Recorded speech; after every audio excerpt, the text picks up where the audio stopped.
This video will teach you how to initiate a new FAB case in the FAB database and know if surveys have been submitted. First, you'll go to fab.patent.net.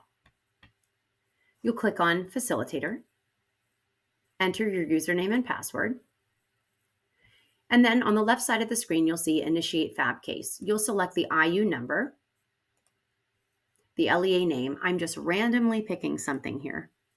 The school name, the student name, followed by the student's current grade level. When you click Generate Case, you'll notice that some information appears below.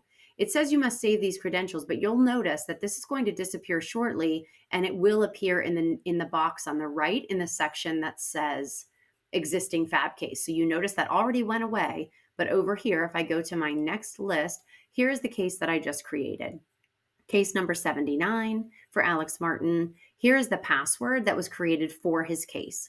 What I need when I share this information with people who will be filling out the survey is the case number and the password. So just know if you log out and come back in, you'll always have access to the case number and the password. Now, in order to know if surveys have been completed for those cases, it says select a case number to update the table with details about its survey participants. If I go back to a previous case that I've done, let's just say it's case 44, I know that I sent out 7 emails for people to complete surveys. And I see that some staff members have created the surveys.